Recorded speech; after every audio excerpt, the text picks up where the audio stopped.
প্ৰধান বিষ্ণুৰ নৈমিষ ক্ষেত্ৰ মহাপুণ্য স্থান মান্য কৰি সূতক পাতিলা সত্ৰ তথা শৌনক প্ৰমুখ্যে শুনে ভাগৱত কথা শৌনক বদতি শুনা সূত মহামানী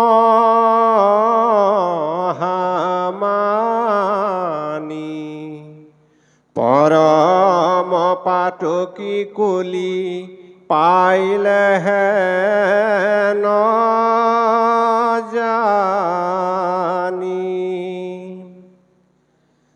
আৰম্ভিলো যজ্ঞ আশী সহস্ৰ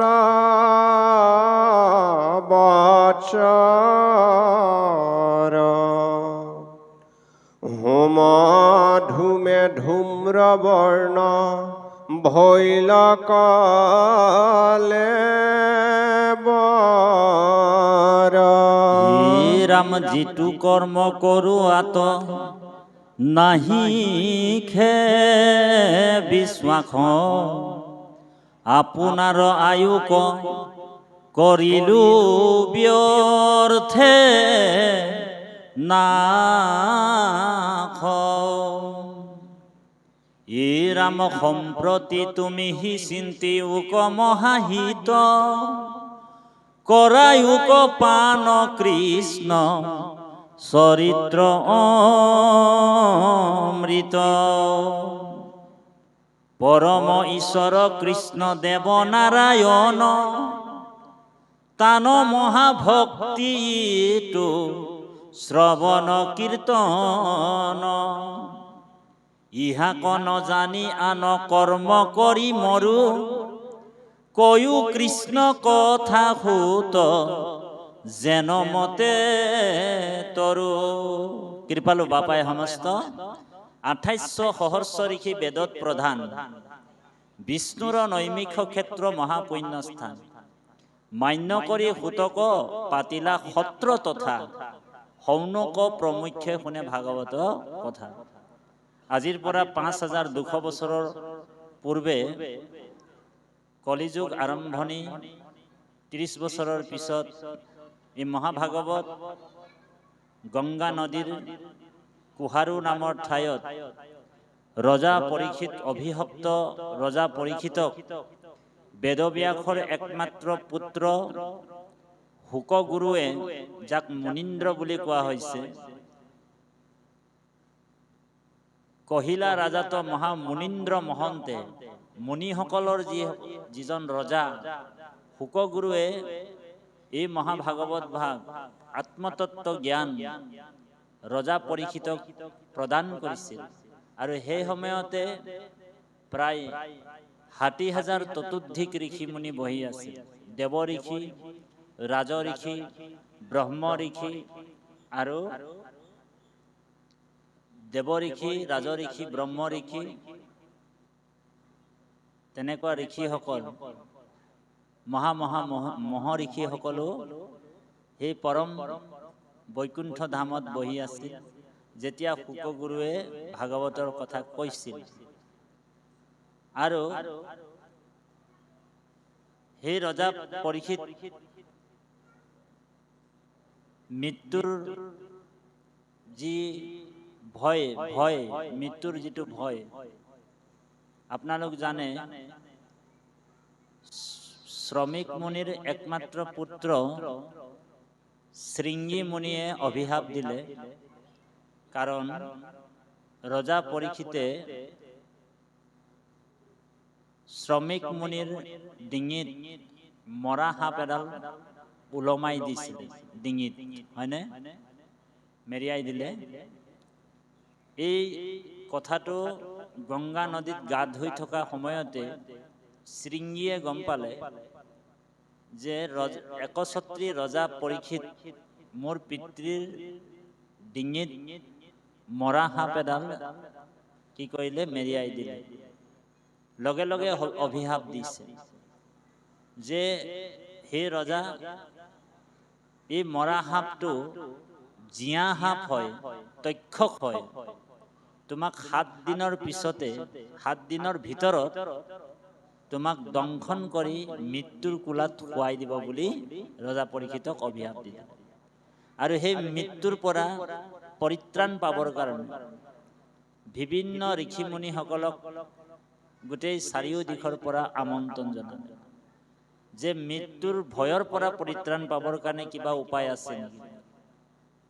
আৰু দেৱ ঋষি, ৰাজ ঋষি, ব্ৰহ্ম ঋষি, অনেক অনেক ঋষি আহি ৰজা পৰীক্ষিতক কৈছে যে কিছুমান ঋষিয়ে কৈছে দান কৰা, কিছুমান ঋষিয়ে কৈছে যজ্ঞ কৰা, কিছুমান ঋষিয়ে কৈছে পূজা কৰা, কিছুমান ঋষিয়ে কৈছে ব্ৰত কৰা। বোলে কিমান কিমান দিন কৰিব লাগিব। এজন ঋষিয়ে কৈছে যে তুমি মৃত্যু ভয়ৰ পৰা পৰিত্ৰাণ পাবা, তুমি 100 বছৰ যজ্ঞ কৰিব লাগিব। ৰজা পৰীক্ষিতে কৈছে যে মই জীয়াই থাকিম মাত্ৰ 7 দিন সময় আছে, আৰু তুমি যজ্ঞ কৰিবলৈ কৈছা কিমান দিন, 100 বছৰ। গতিকে এইটো হৈছে কি বোলে, এইটো এটা অসম্ভৱ, কাৰণ মোৰ টাইম আছে মাত্ৰ 7 দিনৰ ভিতৰত মই মৰিম, হয়নে? আৰু তুমি যজ্ঞ কৰিবলৈ কৈছা কিমান দিন, 100 বছৰ। এনেকুৱা এনেকুৱা যজ্ঞ আছে, যজ্ঞটো সম্পাদনা কৰিবলৈ হ'লে 100 বছৰ লাগে। ৰাজসুই যজ্ঞ, বাজপেয়ী যজ্ঞ, অশ্বমেধ যজ্ঞ, এনেকুৱা যজ্ঞবিলাক কৰিবৰ কাৰণে 100 বছৰ লাগে। বোলে যজ্ঞটোৰ ভূমি সংশোধন কৰিবলৈ, শুদ্ধি কৰিবলৈ বোলে 12 বছৰ লাগে, 12 বছৰ লাগে। গতিকে কলি যুগৰ যজ্ঞ কৰাটো কিন্তু অসম্ভৱ বুলি কোৱা হৈছে, হয়নে বাৰু? কাৰণ কলি যুগত ভাল পুৰোহিতো পোৱা নাযায়, ব্ৰাহ্মণ পোৱা নাযায়। দ্বাদশ স্কন্ধ ভাগৱতত উল্লেখ কৰিছে, কাৰণ কলি যুগৰ মানুহবিলাকক কলিয়ে গ্ৰাস কৰি সকলোকে মলিন কৰি পেলাইছে, হয়নে বাৰু? ইয়াত লোভ, মোহ, কাম, ক্ৰোধ, কলিৰ সকলো কবলত পৰিব। আচাৰ ব্যৱহাৰ, ৰীতি নীতি সকলোখিনি হৰুৱাই গ'ল। সেইকাৰণে ভাগৱতৰ দ্বাদশ খণ্ডত কৈছে, এই ৰাম পৰম দুৰ্জন কলি, পাপৰ সাগৰ, পাপ নকৰন্তায়াত নাহি একোজন। পৰম দুৰ্জন কলি, পাপৰ সাগৰ। কিহৰ সাগৰ? পাপৰ সাগৰ। পাপ নকৰন্তায়াত নাহি একোজন। পাপ নকৰা মানুহ এজনো নাই। এই ৰামা পাপ নষ্ট নভৈলে কৃষ্ণত নযায় মতি, কিমতে তৰিবে ইটো কলিত দুৰ্গতি। বোলে পাপ নষ্ট নভৈলে কৃষ্ণত নযায় মতি। গতিকে ইয়াত পাপ নকৰা মানুহ এজনো নাই। বোলে পাপটো হ'বই। কলিয়ে কাক কেনেকুৱা বোলে অকমান হলেও চুই দিছে কোনো ঠিক নাই, হয় নাই? কলি যুগত সন্ত, মহন্ত, গোসাঁই, ব্ৰাহ্মণ লাগিলে যিয়ে হওক, কলিয়ে আহি কিনে তাৰ অকমান হলেও খুঁটিটো লৰাই দিব। লৰাইছে নাই? আজিকালি ধৰ্মতো কলি সোমাই গৈছে, হয়নে বাৰু? ধৰ্মত কলি সোমাইছে। আগত এটা খেল আছিল নামঘৰ বিলাকত, অলপ দিনৰ পিছত চাব দুটা খেল হৈ যায়, হয়নে? হৈছে নে? আগত বোলে এটা খেলতে চবে চলি আছিলে, বোলে অলপ দিনৰ পিছত দুটা খেল, তাৰপিছত 3টা খেল, তাৰপিছত 4টা খেল, এনেকুৱা 8টা খেল হৈ যোৱাৰ কাৰণে আমাৰ গোলাঘাট ডিষ্ট্ৰিক্টত 8-খেলীয়া নামঘৰ হৈ গ'ল। তাত 8টা খেল হৈ গ'ল, হয়নে বাৰু? আৰু 8-খেলীয়া নামঘৰত অলপ দিনৰ আগত আপোনালোক নিউজত পালে যে 2টা ফৈদাৰ মাজত কাজিয়া লাগিল, ভকতে ভকতৰ লগত ঘুচিয়া ঘুচি লাগি গ'ল, দা কোঠাৰ উলিয়াউলি হৈ গ'ল, কেছ মোকৰ্দমা আজিলৈকে চলি আছে। 5 কেজি ওজন তলা বন্ধ হৈ গ'ল, নামঘৰ বন্ধ। সেইকাৰণে ইয়াত মানে যজ্ঞ কৰা ভাল পুৰোহিত নাপাব, ভাত ব্ৰাহ্মণ নাই। সেইকাৰণে নিজেই তৰিবৰ কাৰণে উপায় দিছে কলিত। আপুনি কাৰো সহায় নোলোৱাকৈ ভগৱানৰ ভক্তি কৰি আপুনি পাৰ পাব পাৰে। আজিকালি আপোনালোক জানে, কোনোবাই হিন্দীৰ যদি এটা ব্ৰাহ্মণক মাতি আনে বাহিৰৰ পৰা, সেই ব্ৰাহ্মণজনো আপুনি যদি দান দক্ষিণা কৰিব বিচাৰে, তেওঁ যদি ধুতিটো দিয়ে, আপুনি ছাতিটো বিচাৰে, ঔ হৰি বিচাৰে। কিছুমান চাব পাণ্ডাবিলাক এনেকৈ টিকা লগাই লগাই আহে। আপুনি তেওঁৰ দ্বাৰা যদি পূজা অৰ্চনা বন্দনা কৰিব, তেওঁক ধুতিটো দিলে আপুনি ছাতিটোৰ কথাটো ক'ব, ঘটিৰ কথা ক'ব, বাতিৰ কথা ক'ব। গতিকে আজিকালি মানুহবিলাক স্বভাৱত লম্পট বুলি কৈছে। ইয়াত ওলাব অলপ পিছত। স্বভাৱতে লম্পট, বিষয়ত অনুৰাগ। মানুহবিলাক, কলিৰ মানুহবিলাক স্বভাৱত লম্পট বুলি কৈছে। গতিকে কাৰো দেহা মন ইয়াত পবিত্ৰতা নাই। বোলে তাঁতি বাপৰ আছে নেকি? বোলে তাঁতি বাপৰো নাই। আমি সকলোৱে কলিৰ মলত মলিন হৈ আছো, কাৰো ৰক্ষা নাই। সকলোকে অকমান অকমান হলেও কলিয়ে চুই দিছে, চুইছেনে বাৰু?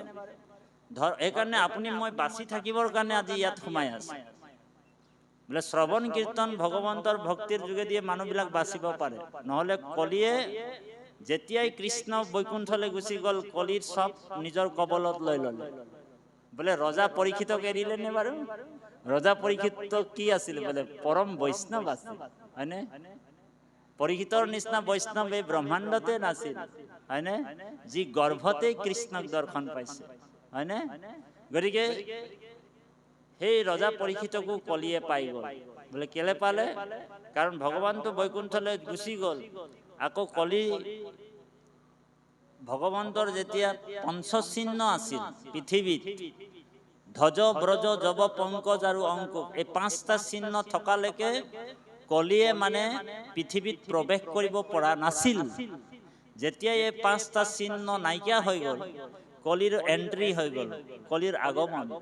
ये राम धर्म को खेदाइला कली, धर्म को खेदाइला कली, अधर्मे है भैला बोली, देखा लुक भैला एकाकार, पाप बाढ़े दिने दिने, कृष्णर शरण बिने, और आत नहीं खे निस्तार। धर्म को खेदाइला कली, अधर्मे है भैला बोली, देखा लुको भैला एकाकार, पाप बढ़े दिने दिने, কৃষ্ণৰ চৰণে বিনে, আৰু আত নাহিকে নিস্তাৰ। গতিকে ইয়াত পাৰ পাবলৈ হলে একমাত্ৰ কৃষ্ণৰ আশ্ৰয় ল'ব লাগিব জীৱবিলাক। আপুনি সকলো জীৱই যাতে কৃষ্ণৰ আশ্ৰয়ত চলিব লাগিব। গতিকে যজ্ঞ কৰাটো বহুত টান। কলিযুগৰ মানুহ যজ্ঞ কৰিব নোৱাৰে। মন প্ৰাণ চিত্তটো মানুহৰ মলিন বুলি কৈছে। অলপ দিনৰ আগত যজ্ঞ এটা হৈছিল, প্ৰণামী ব্ৰহ্মপুত্ৰ বুলি যজ্ঞ এটা কৰিছিলে আমাৰ অসমত, হয়নে বাৰু? কিন্তু ব্ৰাহ্মণ বিলাকক আকৌ বিদেশৰ পৰাই মঙাইছিলে, হয়নে? আমাৰ অসমৰ ব্ৰাহ্মণ এজনো নাই। সেই হিমন্ত বিশ্বই প্ৰমাণ কৰি দিলে যে অসমততো ব্ৰাহ্মণে নাই বোলে। চব ব্ৰাহ্মণ বিলাক বোলে ক'ত বোলে হেৰিৰ পৰা মহাৰাষ্ট্ৰ, ক'ত বোলে এই কাশী গয়া এইফালৰ পৰা মঙাইছিল। হিমন্ত বিশ্ব শৰ্মাই প্ৰমাণ কৰি দিলে যে অসমত এজন ব্ৰাহ্মণে নাই বুলি। এজন ব্ৰাহ্মণকো বহুৱা নাই। প্ৰণামী ব্ৰহ্মপুত্ৰত যজ্ঞ কৰিলে। আৰু এইবিলাক যজ্ঞ কলিযুগত কৰি লাভো নাই। ইয়াত এই কাৰণে কৈছে, কি বুলি কৈছে? শৌনক বদতি শুনা সুত মহামানী, পৰম পাতকী কলি পাইলে হেন জানি, আৰম্ভিলো যজ্ঞ আমি সহস্ৰ বছৰ, হুমে ধুমে ধূম্ৰবৰ্ণ ভৈলা কলে। আৰু এজন দুজন ঋষি নাছিল, কিমান? বোলে 32,000 ঋষি মুনি এই কথাটো কৈ আছে। তেওঁলোকে কৈছে, আৰু এজন দুজন ঋষি নহয়, আৰু তেওঁলোক সকলোৱে বেদ অধ্যয়ন কৰা ঋষি, সাধাৰণ ঋষি নহয়। শৌনক, অগস্তি, পুলস্তি, ভৃগু, অংগীৰা, এজন এজন ঋষিয়ে বোলে সাগৰকো গিলি খাই দিব পৰা ঋষি আছিলে বহিতাত। তেওঁলোক নিজেই কৈছে। কি কৈছে যে আৰম্ভিলো যজ্ঞ আমি আহি সহস্ৰ বৎসৰ, 1000 বছৰ মই আমি যজ্ঞ কৰিছো। হোম ধূমে ধূম্ৰ বৰ্ণা ভৈলা কলে বোলে আমাৰ বোলে যজ্ঞৰ ধোঁৱা লাগি লাগি একেবাৰে আমাৰ শৰীৰৰ বৰণটো কি হৈ গ'ল, ধোৰা কাউৰীৰ নিচিনা হৈ গ'ল, কলা হৈ গ'ল, হয়নে?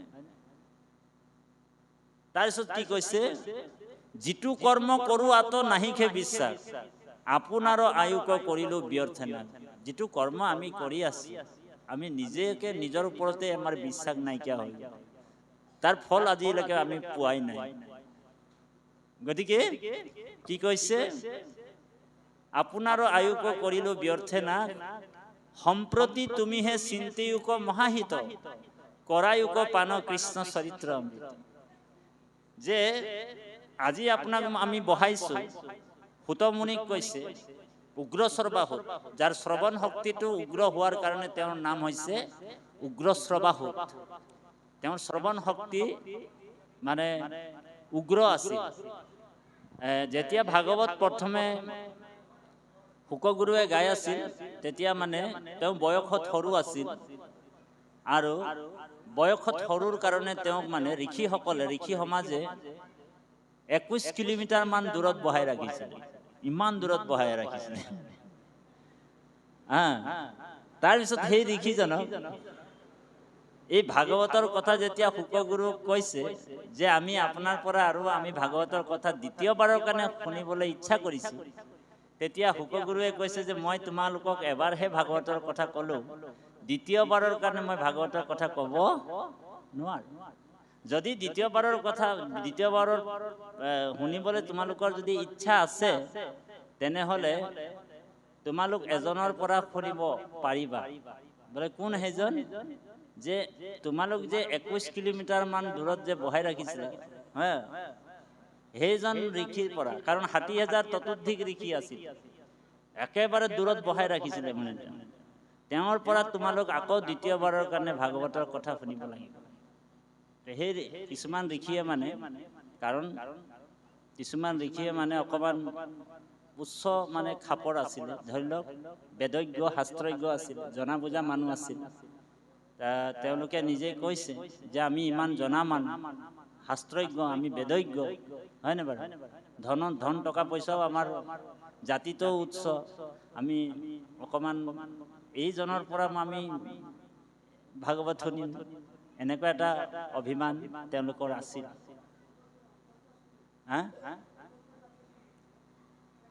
অন্তৰ্য জাতি বুলি, এইটো অকুলীন শব্দটো অকল অন্তৰ্য জাতি বুলি ধৰা নহয়, সেইকাৰণে আমি কোৱাও নাই। কাৰণ সুত যিসকল এতিয়া মানে মানুহ, সেইসকলে দুখ পাই যাব। তাৰমানে আত্মাৰ কোনোতো আপোনালোক জানে যে আত্মাটোৰ লগত সেইবিলাকৰ সম্পৰ্ক নাথাকে, মানে যে ই অন্তৰ্জী, ই মানে উচ্চজ জাতি, সেইবিলাকৰ সম্পৰ্ক নাথাকে।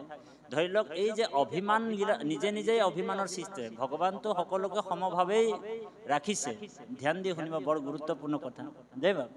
ভগৱানৰ কাৰণে আমি সকলোৱে এটা, কাৰণ পাপীজনৰ গৃহতো সেই সূৰ্যৰ পোহৰটো পৰিছে, আৰু এজন ধৰ্মৱান ব্যক্তিৰ ঘৰতো সেই সূৰ্যৰ পোহৰটো পৰিছে। এটা লেতেৰা জাগাতো সূৰ্যৰ পোহৰ পৰিছে, আৰু এটা পবিত্ৰ জাগাতো সূৰ্যৰ পোহৰ পৰিছে। সূৰ্যই জানো তেওঁ পাপী, তেওঁ অধৰ্মী, তেওঁ হেৰি বুলিতো সূৰ্যৰ পোহৰ, ভগৱানৰ কাৰণে সকলোৱে সম। সেইকাৰণে আমি কিছুমান শব্দ মানে চব জাগাতে উল্লেখ কৰিব নোৱাৰিম, যে অকুলীনভাৱে নহয়। আমি সেইকাৰণে কৈছো যে বয়সত সৰু, তেওঁক মানে অকমান ধৰি লওক কিছুমান ল'ৰা চাবচোন, অকমান মানে বুৰ্বক টাইপৰ হেৰিৰ কাৰণেও আহে। তেওঁক মানে ধৰি লওক এই বেছিকে অকমান লিলিমাই চিলিমাই কৰি থকা মানুহ, তই যা তই তাত বহি যাচোন, ইয়াত আমি ডাঙৰ সমাজে, ভাল সমাজে বহিছে, এনেকুৱা টাইপৰো বহাইছে।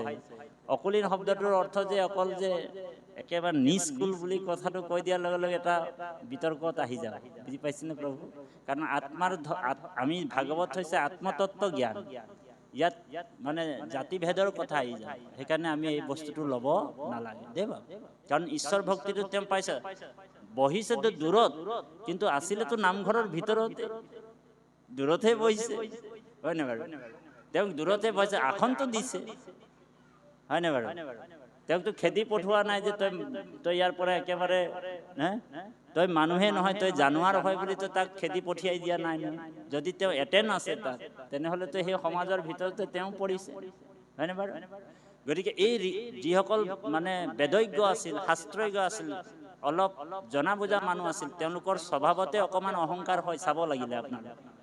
আপুনি যদি এই এৰিয়াটোৰ ভিতৰত জাতিত যদি শ্ৰেষ্ঠ হৈ থাকে, অকণমান উচ্চ জাতি, আপুনি নিবিচাৰিলেও অকণমান অভিমানটো আপোনাৰ আহি যায়, আহিবনে বাৰু?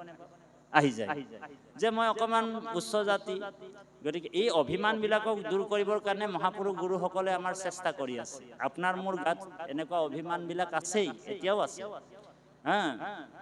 স্বভাৱতে চাব, এই যদি উচ্চ জাতি হ'লে অকণমান অহংকাৰ আহে, স্বভাৱতে আহিব।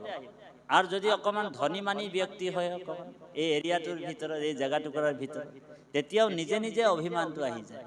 আৰু কেতিয়াবা অকণমান যদি আইসকলক কৈছোঁ, দেখিবলৈ যদি অকণমান ধুনীয়া হয়, বগা হয়, বিউটিফুল হয়, অকণমান ক'লা ক'লা আয়ৰ কলি আয়ৰ লগত বহিবলৈ অকণমান অসুবিধাই পায়নে বাৰু? গতিকে জাতি অভিমান, ধন অভিমান, ৰূপ অভিমান, এনেকুৱা অভিমানবিলাক মানুহৰ আহে।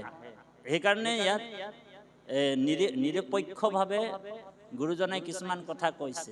দেৱা অন্তৰ্য জাতি মানে কাক বুজা যায়? যি কোনোদিনেই ঈশ্বৰৰ নাম নলয়, যি কোনোদিনেই ভগৱন্তৰ লগত জড়িত নাথাকে, যি কোনোদিনেই মানে ভকতৰ সংগ নলয়, তেনেকুৱা মানুহবিলাককে অন্তৰ্জাতি বুলি কৈছে শাস্ত্ৰই। কিন্তু আপুনি মইতো লৈছোঁ, ইয়াত কোনো অন্তৰ্জাতি নাই দেই বাৰু। সকলো আপুনি মই শুদ্ধ জীৱ, সনাতন জীৱ।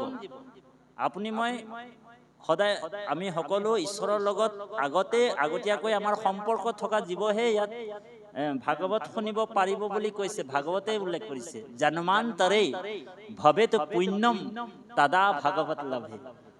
জন্মান্তৰ যাৰ পুণ্য, সঞ্চিত পুণ্য আছে, সেই জীৱাত্মাবিলাকেহে ঈশ্বৰৰ কথা শুনিব বুলি কৈছে। গতিকে সেইজনৰো কাৰণ অকুলীন যদি আপুনি যদি কৈছে, তেওঁ যদিও দূৰত বহাই থৈছে, তেওঁ আকৌ পূৰ্বজন্মতে তেওঁৰ পুণ্য আছিলে নাই? উগ্ৰচৰ বাহু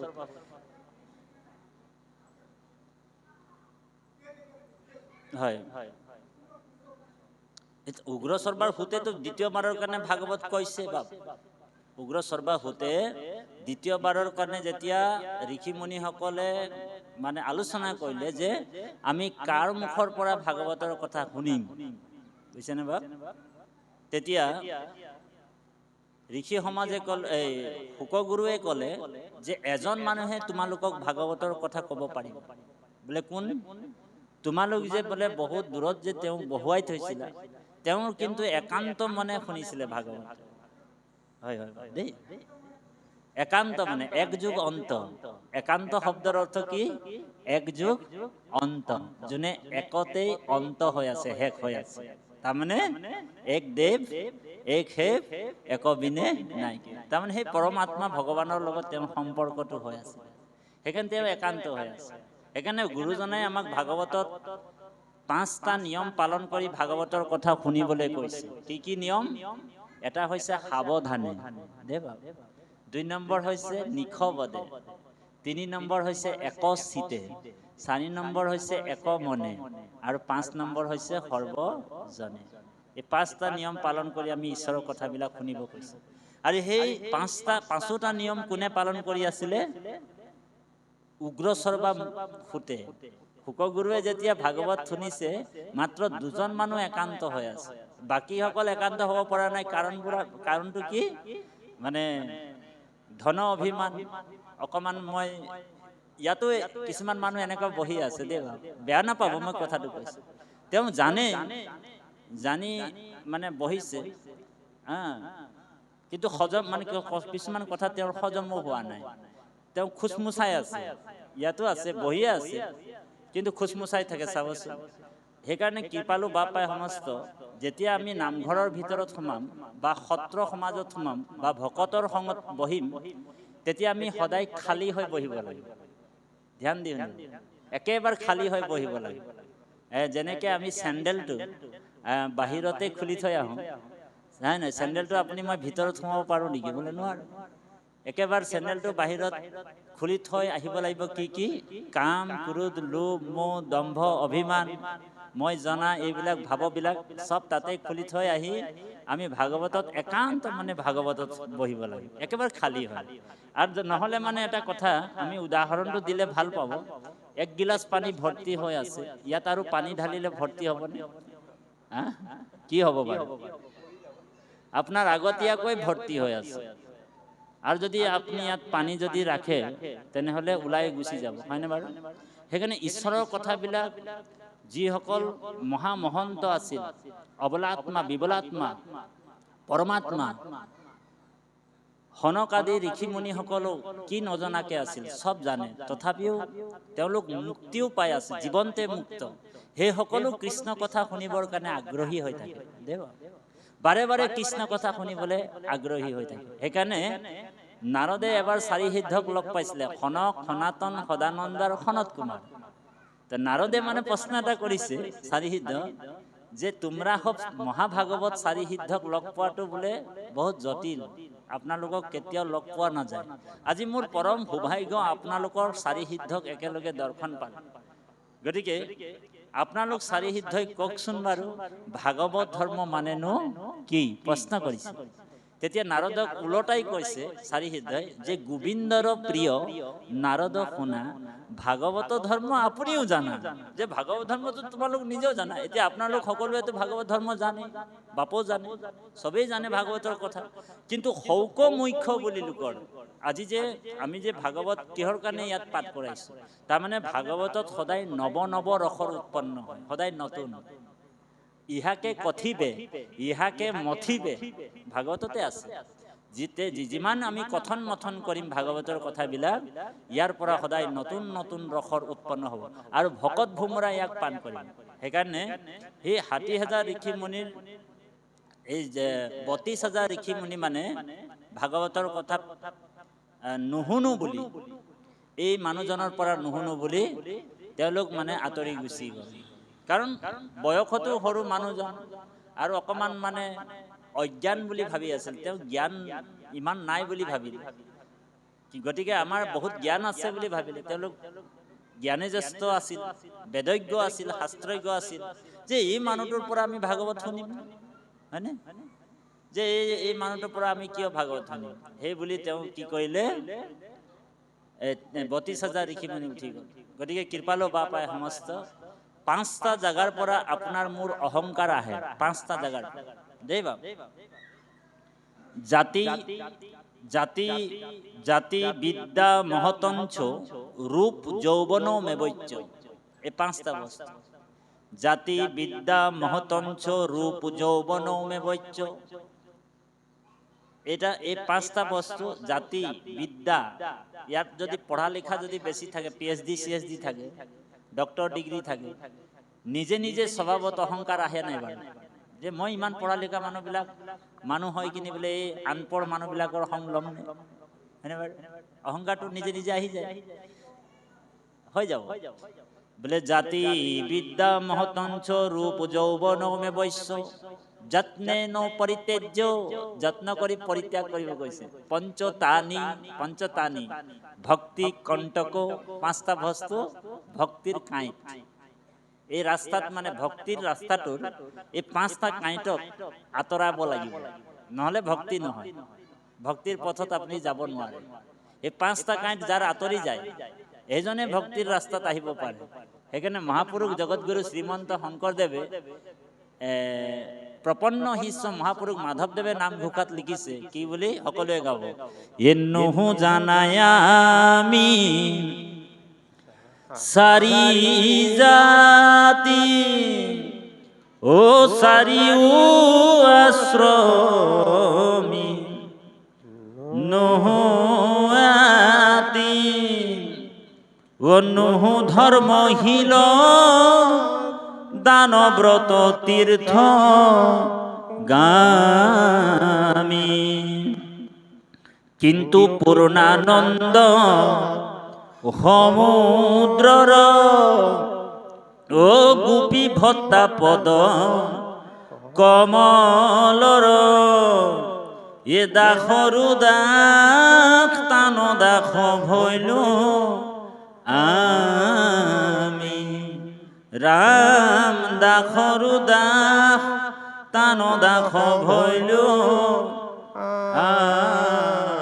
আমি নহো জানা আমি চাৰি জাতি। এই চাৰি জাতি আমি নহয়, ব্ৰাহ্মণ ক্ষত্ৰিয় বৈশ্য আৰু শূদ্ৰ। নহো জানা আমি চাৰি জাতি, চাৰিও আশ্ৰমী নহো আতি। এই চাৰি আশ্ৰমী কোন? বানপন্থী, গৃহাশ্ৰমী আৰু ব্ৰহ্মচাৰ্য আৰু সন্ন্যাস। এই চাৰি জাতিটো আপুনি মই নপঢ়ো, হয়নে? তাৰপিছত কৈছে নহো জানা আমি চাৰি জাতি, চাৰিও আশ্ৰমী নহো আতি, নহো ধৰ্মশীল দানব্ৰত তীৰ্থগামী। বহুত ডাঙৰ আমি দানী মানি ধনী মানুহ নহয়, দান ব্ৰত কৰা এজন বহুত ডাঙৰ মানুহ আমি নহয়। আমি কোন হয়?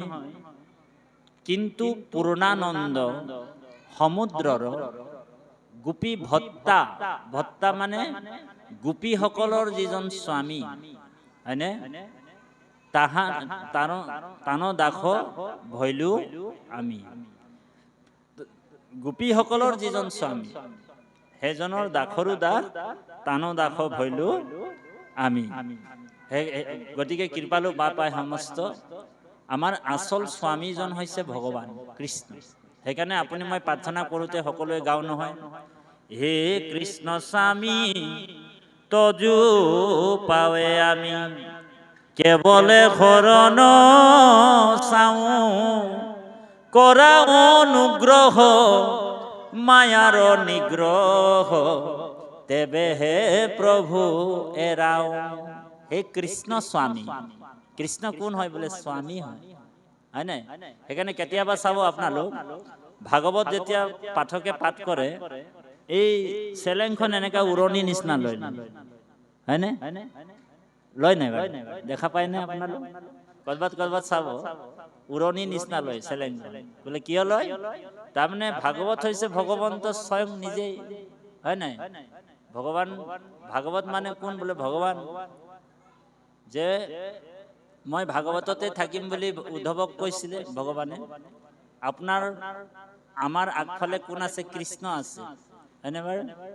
বোলে ইদম ভাগৱতম নামম পুৰাণম ব্ৰহ্ম সমন্বিতম।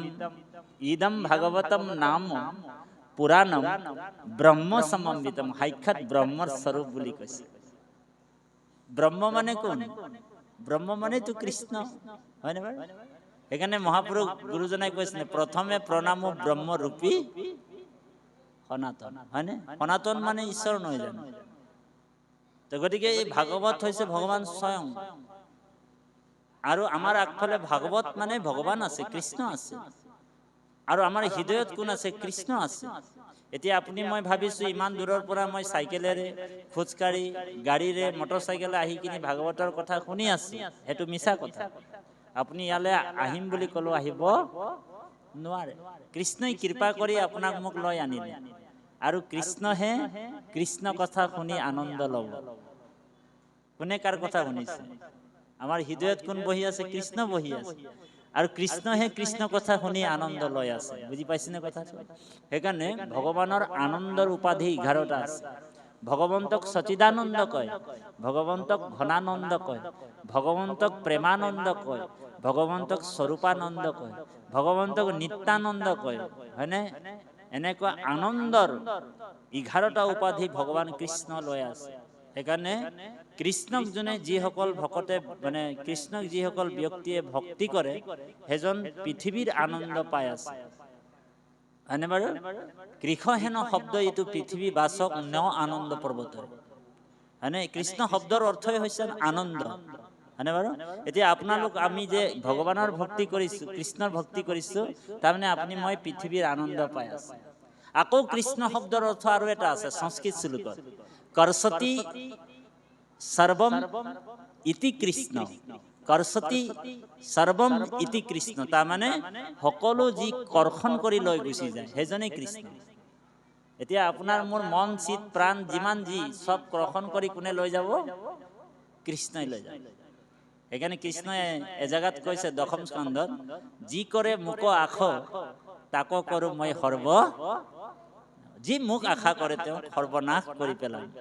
তথাপিও যদি সি মোৰ চৰণ নেৰে তেনেহলে মই তাৰ বনি যাওঁ দাসৰো দাস, সেইজনৰ দাস হৈ যাওঁ। ব্ৰহ্মায়ো আহি কিনে তেওঁৰ চৰণ সেৱা কৰিব লাগিব, সেই বুলি কৈছে ভগৱান দেৱ।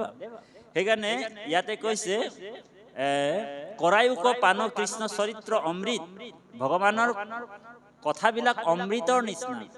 সেইকাৰণে শুকগুৰুৱে যেতিয়া ভাগৱত প্ৰথমে মানে ৰজা পৰীক্ষিতক কবৰ সময়তে আৰম্ভ কৰাই নাই, দেৱতাসকল মানে এটা অমৃতৰ মানে কলহ লৈ কিনি গুচি আহিলে পৃথিৱীলৈ।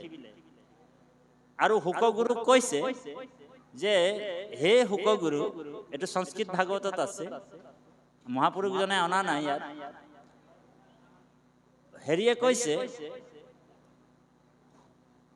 দেৱতাসকলে কৈছে, ইন্দ্ৰকে আদি কৰি যিমান দেৱতাবিলাক নামি আহিলে অমৃতৰ কলহ এটা লৈ, আৰু কৈছে যে এটা কথা হ'ল যে এই যে ৰজা পৰীক্ষিত যে অভিশাপ পাই আছে, 7 দিনৰ পিছত তক্ষকে ইয়াক মাৰিব, গতিকে আমি অমৃতৰ কলহ লৈ আনিছো, তাৰে 1 চামুচ এটা অমৃত বোলে ৰজা পৰীক্ষিতক খুৱাই দিয়া, তক্ষকৰ বাপো ইয়াক মাৰিব নোৱাৰে।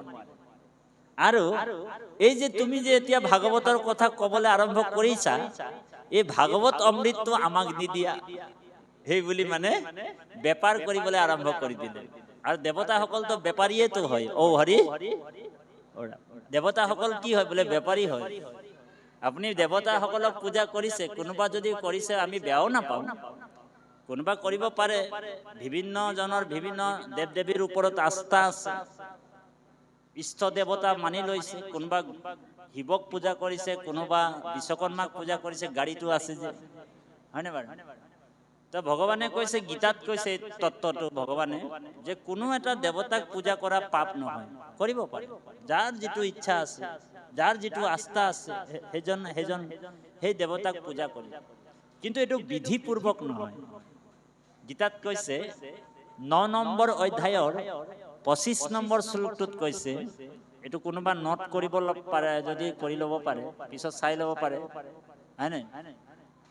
অৰ্জুনে প্ৰশ্ন এটা কৰিলে, প্ৰভু বিশ্বৰূপটো যেতিয়া ভগৱানে দেখালে, তেতিয়া অৰ্জুনে কৈছে, তুমি যে কৈছা যে তোমাকেই পূজা কৰা, তোমাকেই সেৱা কৰা, তুমিয়ে একমাত্ৰ দেৱতা, গতিকে অন্য মানুহবিলাকে অন্য দেৱ দেৱী পূজা কৰিছে, সেই মানুহবিলাকে পাপ কৰিছে নেকি প্ৰভু? ডাইৰেক্ট প্ৰশ্ন কৰিছে।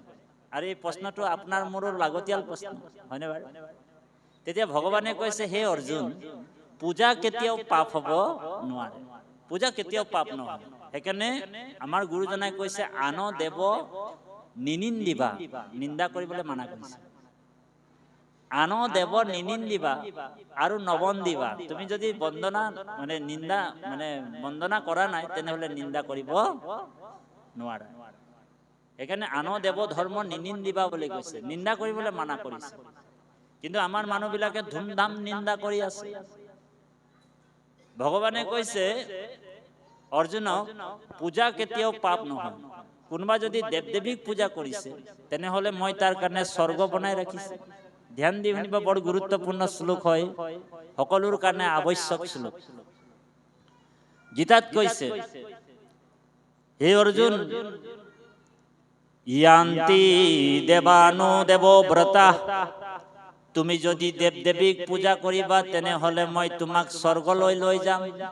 স্বৰ্গত তোমাক বোলে ইন্দ্ৰৰ লগত 5 ষ্টাৰ হোটেলত বোলে বহুত দিনলৈকে একেলগে থাকিবলৈ সুবিধা কৰি দিম, কাৰণ পুণ্য হলে মানে তো স্বৰ্গ যাবই লাগিব। দেৱ দেৱীক পূজা কৰিলে পুণ্য হ'ব, তাত তুমি স্বৰ্গত দেৱ দেৱীৰ লগত থাকিবলৈ সুবিধা পাবা। আৰু যেতিয়াই তোমাৰ পুণ্যটো আদায় হৈ যাব, তেতিয়াই দেৱ দেৱী বিলাক তোমাক ধক্কা মাৰি আকৌ নৰকত পঠিয়াই দিব। ঔ হৰি, তাৰমানে স্বৰ্গটো ক্ষণস্থায়ী। সেইকাৰণে ভকতে কেতিয়াও স্বৰ্গ বাঞ্ছা কৰিব নালাগে দেই, আপোনালোক বাঞ্ছা কৰিব নালাগে। যদি আপুনি প্ৰকৃতাৰ্থত ভকত হৈছে বা ভকত হ'বলৈ চেষ্টা কৰিছে তেতিয়াহ'লে স্বৰ্গ বাঞ্ছা কৰিব নালাগে। মা দেউতা মৰিলে বোলে ক'লৈ গ'ল, বোলে স্বৰ্গত ঠাই দিম। স্বৰ্গটো বোলে কেনেকুৱা বস্তু গীতাত কৈছে, বোলে যজ্ঞে ৰিষ্টে স্বৰ্গগতিম পাৰ্থয়ন্তে তেক্তম ভুক্তম স্বৰ্গলোকম বিশালম ক্ষীণম পুণ্য মৃত্যুলোকে বসন্তি। যজ্ঞ কৰি পশু পক্ষী বলি দি কিছুমান মানুহ স্বৰ্গলৈ যাম বুলি আশা কৰি যায়, বিভিন্ন দেৱ দেৱীক পূজা কৰি, আৰু তাত বোলে বহুত দিনলৈকে তাত স্বৰ্গত ভোগ কৰে। আৰু যেতিয়া পুণ্যটো আদায় হয়, তাত থকা দেৱ দেৱীবিলাকে আকৌ তাক মানে গতিয়াই মেলি আকৌ নৰকত পেলাই দিয়ে। বুজি পাইছেনে কথাটো? সেইকাৰণে অৰ্জুনক কৈছে, হে অৰ্জুন, য়ান্তি দেৱানো দেৱব্ৰতা, তুমি যদি দেৱ দেৱীক পূজা কৰিছা দেৱ দেৱীৰ লোকলৈ পঠিয়াই দিম। 7টা লোক ওপৰত আছে, জনলোক, তপলোক, হয়নে, মহলোক, ঋষিলোক, ভূলোক, হয়নে, পিতৃলোক, স্বৰ্গ, ব্ৰহ্মলোক, হয়নে, গন্ধৰ্বলোক, তাৰপিছত ওপৰত বৈকুণ্ঠ আছে, হয়নে। আকৌ 7টা লোক তলত দেখুৱাইছে, এই ৩৩ খণ্ড ভাগৱতত আছে। অতল, বিতল, ৰসাতল, তলাতল, মহাতল, হয়নে, একেবাৰে শেষত পাতাল, হয়নে। গতিকে এই 7টা লোক ওপৰত, 7টা লোক তলত, তাৰমানে 14 ভুৱন বুলি কোৱা হৈছে। এই 14 ভুৱনটো ভগৱন্তৰ শৰীৰটো হয়। এইটো আপুনি মই উপলব্ধি কৰিব লাগিব একান্ত মানে বহি। এই যে গছ গছনি, নদ নদী, যিমান যি দেখিছে, এই গোটেই চৰাচৰ জগতখন ভগৱন্তৰ শৰীৰ হয়। এই পৰ্বত পাহাৰ বিলাক ভগৱন্তৰ হাডি হয়, হাডি যে, এই হাডি বিলাক, এই চন্দ্ৰ সূৰ্য ভগৱন্তৰ 2টা নেত্ৰ হয়। বুজি পাইছেনে? আৰু গোটেই শৰীৰটোতে ভগৱন্তক উপলব্ধি কৰিব লাগে। ভগৱন্তৰ শৰীৰটোৰ লগত এই সংসাৰখনৰ লগত ক্ষুদ্ৰ ব্ৰহ্মাণ্ড আৰু বিশ্ব ব্ৰহ্মাণ্ডৰ আপুনি অনুভৱ কৰিব লাগে। এই নদ নদীবিলাকে ভগৱন্তৰ উপহীৰা হীৰাবিলাক হয়। এই যে হীৰা হিৰি বিলাক ভগৱন্তৰ গোটেই, এই যে ভগৱন্ত মিচিকাই কিনি হাঁহি দিয়ে, এইটো মায়া হয় ভগৱান। আৰু এই দাঁতবিলাক ভগৱন্তৰ যমৰজা হয়। যেনেকে যমে মানে জীৱবিলাক খাই পেলাই, মাৰি পেলাই, হয়নে।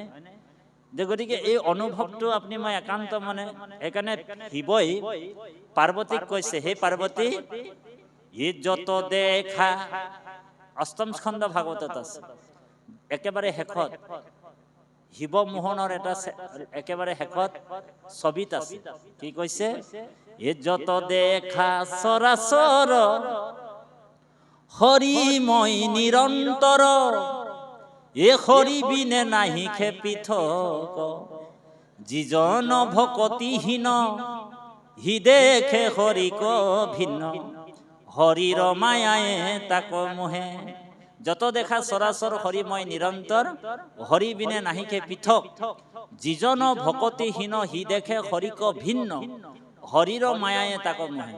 সেইকাৰণে অৰ্জুনক কৈছে, হে অৰ্জুন, য়ান্তি দেৱানো দেৱব্ৰতা, তুমি যদি দেৱ দেৱীক পূজা কৰিবা তেনেহলে মই তোমাক স্বৰ্গলৈ লৈ যাম। স্বৰ্গত তোমাক বোলে একেবাৰে বোলে ধুনীয়াকে বোলে ইন্দ্ৰৰ লগত থাকিবলৈ সুবিধা কৰি দিম, হয় নাই। দেৱ দেৱী বিলাকতো স্বৰ্গত থাকে, হয় নাই। তাৰপিছত কৈছে, হে অৰ্জুন, বোলে পিত্ৰাণি য়ান্তি পিত্ৰেজা, তুমি যদি পিতৃপুৰুষক পূজা কৰিবা তেনেহলে মই তোমাক পিতৃলোকলৈ পঠিয়াই দিম। আমাৰ যে 7 পুৰুষ 9 পুৰুষ যে পূজা কৰে, আমাৰতো আদিবাসী, অকমান আদিবাসী ভাষাটো কম বেয়া পাব নেকি আপোনালোকে? আদিবাসী ভাষাটো অকমান কৈ থাকো। তাৰমানে আমাকতো উপাধিটো চাই গম পাই গ'ল যে তাঁতিবাপটো কণা মুচৰি মানুহ বুলি, হয় নে বাৰু? আপোনালোক গমেই পাই গ'ল। গতিকে এই যে পিতৃক পূজা কৰিলে পিতৃলোকলে পায়, আমাৰ আদিবাসী ভাষাত এইটো পিৰল পূজা বুলি কয়। মানে আপুনি মই খোৱাৰ আগত বা কিবা এটা ৰন্ধাৰ আগত, মানে ৰন্ধা শেষ হৈছে, কলপাত বা কিবা এটাত মানে অলপমান টোপোলা এটা কৰি তাতে ভাত, দালি, মাংস, মাছ যি খাম মানে আমি, তাৰ আগতেই মানে পিতৃপুৰুষক পাকঘৰত মানে পিৰলক দি দিব লাগিব। বুজি পাইছে? নিদিলে কিন্তু বিঘ্নি কৰিব, হয়নে বাৰু? তকৌ কানামুচৰি ৰকমে লাগছে, হয় নেকি বাৰু? বাপ কি নাম বাপ? মাঝি, একেই। গতিকে পিৰল পূজা বোলে। আগে পাকঘৰ গিলাই মানে আমাৰ পাকঘৰৰ মানে এই টোপোলা টোপোলা কৰি দি দিয়ে, মানে পানী ঢালিব, এই পিৰল পূজা। সেই পিতৃপুৰুষক পূজা কৰা। তো অৰ্জুনক কৈছে, হে অৰ্জুন, পিত্ৰাণি য়ান্তি পিতৃ যা, তুমি যদি পিতৃপুৰুষক পূজা কৰিবা তেনেহলে পিতৃলোকত যাবা। তাৰপিছত কৈছে ভগৱানে বোলে ভূতানি য়ান্তি ভূতে যা, তুমি যদি ভূত প্ৰেতক পূজা কৰিবা। কিছুমান মানুহে ভূত প্ৰেতক পূজা কৰে, হয় নাই? কৰে নাই ভূত প্ৰেতক পূজা? ডাহিনী যোগিনী, হয়নে বাৰু? বহুত মানুহে ডাহিনী যোগিনীক বেতাল ভূত প্ৰেতক পূজা কৰে, চাবচোন আপোনাক। এই শ্মশানত গৈও পূজা কৰে কিছুমানে, শ্মশানত গৈ কুকুৰা বলি দিব, কিবা বলি দিব, হয় নাই? আৰু নিজেও নাচি থাকে ভূত প্ৰেতৰ নিচিনা, হয়নে বাৰু? তো ভগৱানে কৈছে যে তই যদি ভূত প্ৰেতক পূজা কৰিবি অৰ্জুন, তেনেহলে মই তোমাক ভূত প্ৰেত বনাই দিম। আৰু যেতিয়া তুমি ভূত প্ৰেত হৈ যাবা, তেতিয়া তোমাক নিৰ্দিষ্ট এটা জাগা আছে, দেৱাদিদেৱ মহাদেৱ থাকে তাত, কৈলাশ, তাত তোমাক মই শিফ্ট কৰাই দিম। তাত গৈ তুমি ভূত প্ৰেত হৈ যাবা আৰু দেৱাদিদেৱ মহাদেৱৰ আগত ডান্স কৰি থাকিবা, নৃত্য কৰি থাকিবা, কিমান নাচিবা। তাৰপিছত অৰ্জুনক কৈছে, হে অৰ্জুন, মদজাজি নোপি মামো, তুমি যদি মোকেই পূজা কৰিবা, মোকেই সেৱা কৰিবা, তেনেহলে মই তোমাক মোৰ পৰম ধামলৈ লৈ যাম। পৰম ধাম মানে মহাপুৰুষ গুৰুজনাই দেখুৱাইছে, বৈকুণ্ঠ বুলি কৈছে। য'ত গ'লে পুনৰপি জনম, পুনৰপি মৰণম, পুনৰপি জঠৰি জননী শয়নম, আৰু আজা কৰিব নালাগে, তোমাক মই সেই পৰম ধামলৈ লৈ যাম। য'ত সেই পৰম ধামটো আছে, সেই পৰম ধামলৈ য'ত মই থাকো, ভগৱান কৃষ্ণই কৈছে মই য'ত মই থাকো, মই চতুৰ্ভুজ ৰূপে তাত মই থাকো, বৈকুণ্ঠত থাকো। এতিয়া দ্বিতীয় বৈকুণ্ঠ আমাৰ এইখনেই হয়। আকৌ ভাগৱতে কৈছে যে বৈকুণ্ঠ আছে, ভগৱান য'ত থাকে, হয়নে বাৰু? ক'ত থাকে বুলি কৈছে? গীতাত কৈছে যে ন তদ্ৰভাস্ৰয়তে সূৰ্য, সেই বৈকুণ্ঠত বোলে সূৰ্যৰ পোহৰে নাযায়, বুজি পাইছেনে? ন তদ্ৰভাস্ৰয়তে সূৰ্য, ন শশাংকু ন পাৱক, তাত চন্দ্ৰ পোহৰ নাযায়। শশাংকু মানে চন্দ্ৰ, পাৱক মানে অগ্নি, তাত অগ্নিৰ জ্যোতি নাই। যদ্গত্তানো নিৰ্বন্তন্তে তত ধাম পৰমম মম, এই পৰম ধাম বৈকুণ্ঠ মোৰ ভকতসকলৰ কাৰণে মই বনাই ৰাখিছো, আপোনালোকৰ কাৰণে স্পেচিয়েল ভগৱান বৈকুণ্ঠ বনাই ৰাখিছে, হয়নে? ব্ৰহ্মা নাৰদে কৈছে, হয়নে? কি বুলি কৈছে? হে ৰাম ব্ৰহ্মাণ্ডৰ বাজ ইটো, ব্ৰহ্মাণ্ডৰ বাজ ইটো। বিজ্ঞান ধৰ্মত বিজ্ঞানো সোমাই আছে। হে ৰাম ব্ৰহ্মাণ্ডৰ বাজ ইটো কৃষ্ণৰ নগৰ, কদাচিতো নোহি নাখ জানা মুনিবৰ। ব্ৰহ্মাণ্ডৰ বাজ ইটো কৃষ্ণৰ নগৰ। আজি সুনিতা বিলিয়াম ন কি নাম, তেওঁ কিমান দূৰ নগ'ল, তাতকেতো ওপৰত যাব পৰা নাই নো কোন? বিজ্ঞানো যাব পাৰিছে নেকি? কিমান কোটি কোটি সৌৰ জগত আছে, বিজ্ঞানে ওলাবই পৰা নাই। ভগৱানে কৈছে বোলে ব্ৰহ্মাণ্ডৰ বাজ ইটো কৃষ্ণৰ নগৰ, কদাচিতো নোহি নাখ জানা মুনিবৰ। গোটেই বিশ্ব ব্ৰহ্মাণ্ড যদি নাইকিয়া হৈ যায়, বৈকুণ্ঠৰ বিনাশ নহয়। এ ৰাম প্ৰপঞ্চ ভিতৰে নহিকে হেন থান, ভক্তৰ নিমিত্তে কৃষ্ণ কৰিছা নিৰ্মাণ। ভক্তৰ নিমিত্তে কৃষ্ণ কৰিছা নিৰ্মাণ, আপোনালোকৰ কাৰণে ভগৱান নিৰ্মাণ কৰিছো বুলি ভাগৱতত আছে বাপ, হয়নে? সেইকাৰণে বৈকুণ্ঠ যাবলৈ যাৰো ইচ্ছা আছে, কাৰোবাৰ যদি ইচ্ছা আছে বৈকুণ্ঠ যাব পাৰে, জবৰদস্তি কৰা নাই। এই ৰামেশ্বৰ পাঠক নামৰ এজন পাঠকে গান এটাত গাইছে নহয়, বৈকুণ্ঠ যাবলৈ যাৰো ইচ্ছা আছে, হয়নে? নামৰে নৌকাতে উঠা এ হৰি শ্ৰী গুৰু শংকৰ কৰুণা সাগৰ। নামৰ পাতিলা খেলা, হয়নে? বৈকুণ্ঠ যাবলৈ যাৰ ইচ্ছা আছে, সেইকাৰণে ৰজা পৰীক্ষিতে প্ৰশ্ন কৰিছে ঋষিসকলক। এজন ঋষিয়ে কৈছে যে তুমি বোলে যজ্ঞ কৰা, হয়নে? এজন ঋষিয়ে কৈছে যে তুমি বোলে মৃত্যুৰ ভয়ৰ পৰা বোলে তুমি পাৰ পাবলৈ হলে তুমি দান কৰা। কিমান দিন দান কৰিব লাগিব? ৰজা পৰীক্ষিতে প্ৰশ্ন কৰিছে। তেতিয়া ঋষিজনে কৈছে যে তুমি 9 মাহ দান কৰিব লাগিব। ৰজা পৰীক্ষিতে কৈছে মই 7 দিন জীয়াই থাকিম, তুমি 9 মাহ দান কৰিবলৈ কৈছা বোলে, এইটোতো অসম্ভৱ। সেই দৰৱটো তেওঁ নাকচ কৰিছে, ঔষধটো টেবলেটটো নাখালে। তাৰপিছত আৰু এজন ঋষিয়ে কৈছে তুমি ব্ৰত কৰিব লাগিব বোলে। কিমান দিন? 1 মাহ। ৰজা পৰীক্ষিতে কৈছে মই জীয়াই থাকিম, মাত্ৰ 7 দিন সময় আছে।